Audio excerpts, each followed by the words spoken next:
Hello दोस्तों, नमस्कार सभी को। आशा करता हूँ आप सब स्वस्थ होंगे। आज हम बात करने वाले हैं रेलवे के टेक्नीशियन पोस्ट के रिवाइज के बारे में, जो नोटिफिकेशन अभी रेलवे ने निकाला है उसी के बारे में। तो दोस्तों, रेलवे की तरफ से बहुत बड़ी खुशखबरी आ गई है।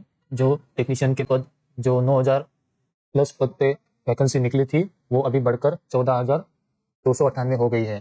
पहली जो वैकेंसी निकली थी वो सिर्फ 18 कैटेगरीज के लिए निकली थी, और अभी जो वैकेंसी निकली है वो रिवाइज होके 22 कैटेगरीज और उसमें ऐड किया गया है। अभी टोटल जो कैटेगरीज हो गई है वो 40 कैटेगरीज हो गई है। तो दोस्तों, नेक्स्ट पॉइंट जो होने वाला है वो है कम्युनिटी वाइज, मतलब कैटेगरी वाइज आपका कितना वैकेंसी है वो एनेक्सर B1 में दिया गया है। और जो आपके एनेक्सर A1 में ऐसा दिया गया है कि आपके पोस्ट के लिए क्या क्या क्वालिफिकेशन आपका जरूरी है और कौन सा मेडिकल स्टैंडर्ड आपके पोस्ट के लिए लगने वाला है। मतलब जो मेडिकल स्टैंडर्ड है वो तो नॉर्मल PWD के लिए, सुटेबिलिटी पोस्ट के लिए दिया गया है। और जो जो वैकेंसी निकली है दोस्तों, वो सिर्फ और सिर्फ वर्कशॉप और प्रोडक्शन यूनिट्स इनमें ही निकली है, जो कि कैटेगरीज होने वाली है 19 से लेके 40 तक। मतलब पहले जो नोटिफिकेशन निकली थी उसमें कैटेगरीज 18 कैटेगरीज दी गई थी, और इसमें जो कैटेगरी दी है वो 19 से लेके 40 तक कैरी फॉरवर्ड किया गया है।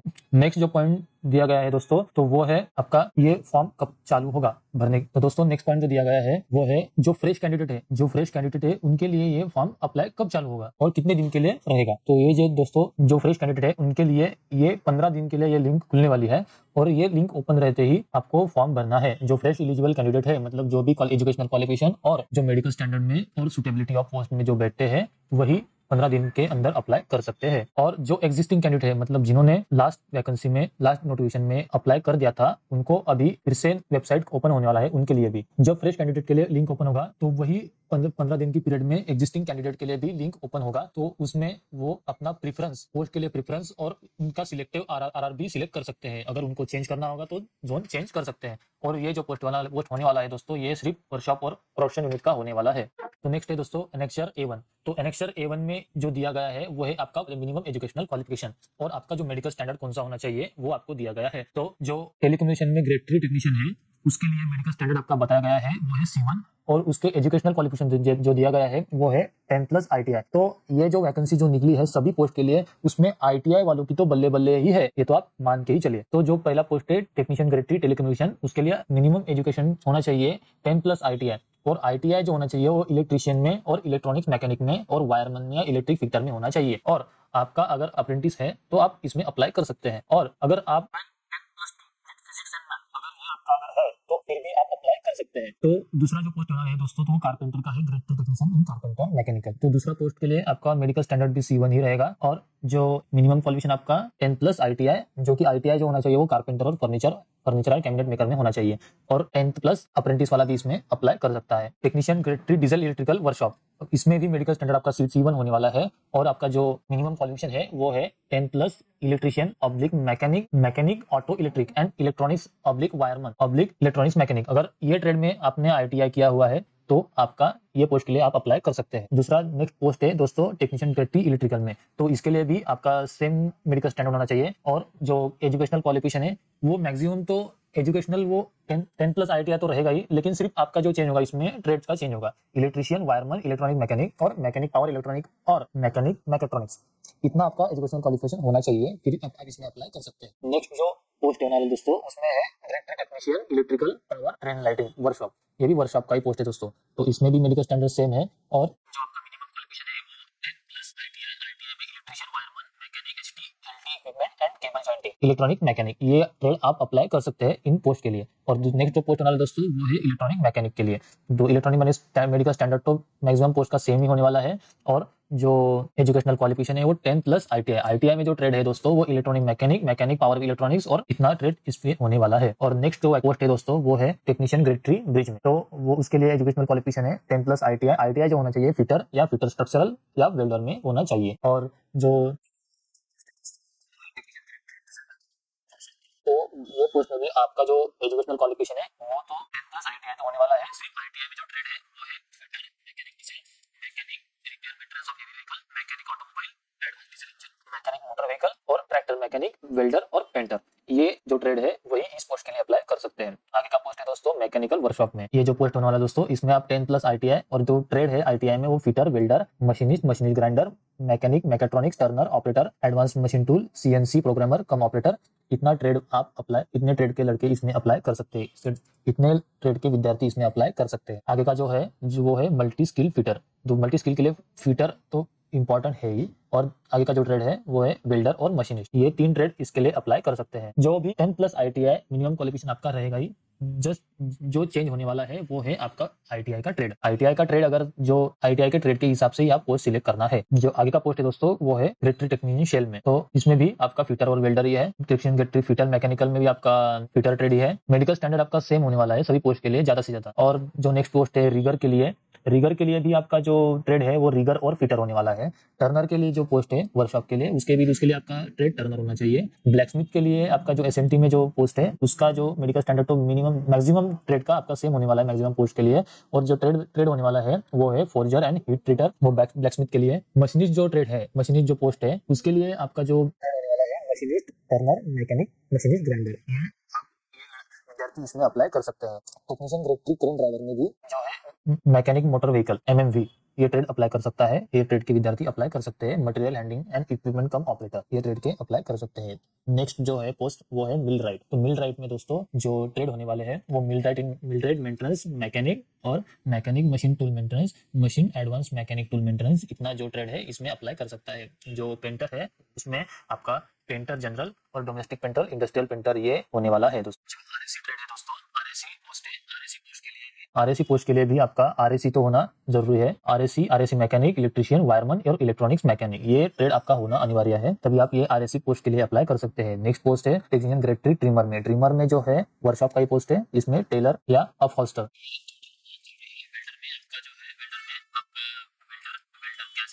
Gas cutter and structural welder and welder pipe, welder TIG और मिग, इतना आप ये ट्रेड जिनका हुआ है वही वेल्डर में अप्लाई कर सकते हैं। और ये आगे दिया है अनेक्सेसर B1 में आपका पूरा पोस्ट दिया गया है RRB के तहत। कितने RRB में कौन सा पोस्ट है तो आपको देखना है कि अप्लाई करना है दोस्तों। पहले अप्लाई करते समय ये देखना है कि विच पोस्ट, और दूसरा जो आपका होने वाला है वो आपका कौन सा जोन होने वाला है, मतलब कौन से यूनिट में या कौन से जोन में आप डालने वाले हैं फॉर्म। तो आपका ये कंफर्म होना जरूरी है। बाकी अभी अगर आपने ये फॉर्म भर दिया तो बाद में आपका चेंज का ऑप्शन नहीं आएगा, तो इसीलिए आप भरते समय बराबर देख के भरिए। तो इसमें पोस्ट वाइज ये कैटेगरी दी गई है, ये कैटेगरी की, और इसमें आपका कैटेगरी वाइज पोस्ट कितना है वो दिया गया है। तो RRB अहमदाबाद जो है उसमें टोटल जो पोस्ट होने वाला है दोस्तों ओपन लाइन का जो पोस्ट होने वाला है दोस्तों वो है 761 टोटल, और प्लस ये 77 एक्स सर्विसमैन के लिए। तो और जो अगर पूरा टोटल देखा जाए मतलब ओपन लाइन का और वर्कशॉप का, तो दोस्तों ये पूरा जो टोटल होने वाला है वो है 1015 टोटल। और एक सर्विसमैन का अगर देखा जाए तो इसमें 104 पोस्ट एक सर्विसमैन के लिए रिजर्व होगा। और RRB अजमेर में भी ये जो पोस्ट है ये ओपन लाइन पोस्ट है, और ये भी जो पोस्ट है वो ओपन लाइन ही होने वाला है। ओपन लाइन की जो पोस्ट की टोटल है वो है 522, और जो वर्कशॉप के लिए होने वाली है वो है 378। तो पूरा टोटल मिला के 900 पोस्ट इसमें ऐड हुए हैं RRB अजमेर में। तो वैसे ही 142 पोस्ट ओपन लाइन के लिए है, और वर्कशॉप के लिए 195 पोस्ट दिया गया है। और पूरा अगर टोटल देखा जाए तो 337 पोस्ट इसमें ऐड किए गए। RRB भोपाल में ओपन लाइन का जो पोस्ट है वो 452 पोस्ट है जो ऐड किया गया है, और जो वर्कशॉप का जो पोस्ट है वो है 82। तो और टोटल पोस्ट है 534 पोस्ट इसमें ऐड किया गया है। नेक्स्ट जो होने वाला है दोस्तों वो है RRB भुवनेश्वर में भी आपका 150 पोस्ट ओपन लाइन में दिया गया है और 16 पोस्ट वर्कशॉप का दिया गया है। टोटल जो पोस्ट होने वाला है दोस्तों वो है 166। RRB बिलासपुर में दोस्तों ओपन लाइन का जो पोस्ट होने वाला है वो होने वाला है 766 पोस्ट। ओपन लाइन का पोस्ट 766 होने वाला है, और जो वर्कशॉप का पोस्ट है वो है 72 पोस्ट होने वाला है। टोटल अगर देखा जाए दोस्तों तो 933 पोस्ट होने वाला जो ऐड किया गया है नया पोस्ट। नेक्स्ट जो आ रहा है दोस्तों वो चंडीगढ़ है। चंडीगढ़ में भी 111 पोस्ट दिया गया है ओपन लाइन का, और अगर टोटल देखा जाए तो 187 पोस्ट टोटल ऐड किया गया है। अगर RRB चेन्नई में देखें तो RRB चेन्नई में भी अगर टोटल देखा जाए तो टोटल पोस्ट जो है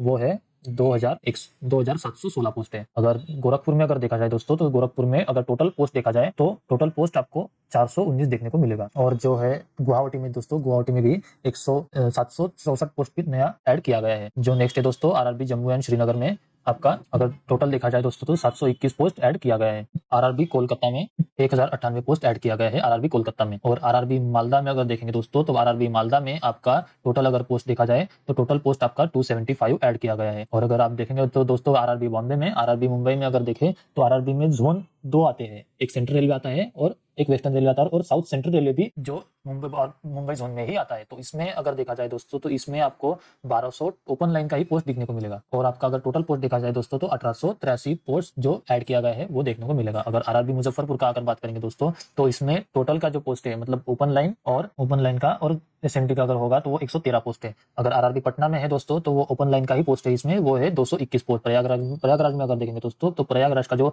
ओपन लाइन का जो पोस्ट है दोस्तों वो 338 होने वाला है। और अगर वही के अगर देखा जाए ओपन लाइन का आरआरबी रांची का दोस्तों 350 होने वाला है ओपन लाइन का पोस्ट। और अगर सिकंदराबाद का अगर देखा जाए दोस्तों सिकंदराबाद में भी आपको सिकंदराबाद में भी आपको ओपन लाइन का पोस्ट दिया गया है और उसमें वर्कशॉप का भी पोस्ट ऐड है। अगर टोटल पोस्ट देखा जाए वर्कशॉप का और ओपन लाइन का ऐड करके तो 959 पोस्ट है। और अगर आरआरबी सिलीगुड़ी का अगर देखें दोस्तों तो आरआरबी सिलीगुड़ी में अगर टोटल पोस्ट अगर वर्कशॉप का और ओपन लाइन का अगर पोस्ट देखे तो 91 पोस्ट दिया गया है। और अगर आरआरबी तिरुवनंतपुरम का अगर देखेंगे दोस्तों तो आरआरबी तिरुवनंतपुरम का 278 पोस्ट देखने मिला है। अगर टोटल अगर देखा जाए दोस्तों तो और टोटल 14,000 पोस्ट ये हो गया है। जो पहले में ओपन लाइन का जो निकला था दोस्तों ओपन लाइन का पहले वाले नोटिफिकेशन में तो वो था 9,144 पोस्ट। तो 9,144 पोस्ट जो होने वाला था उसमें 5,000 पोस्ट ऐड किया गया है जो कि टेक्नीशियन ग्रेड 3 का है। 5,144 पोस्ट ऐड किया गया है दोस्तों। तो ये देख सकते हैं 5,100 जो पिछली बार जो वैकेंसी का नोटिफिकेशन फर्स्ट टाइम आया था टेक्नीशियन का तो उसमें जो टोटल पोस्ट जो थी वो 9,144 थी।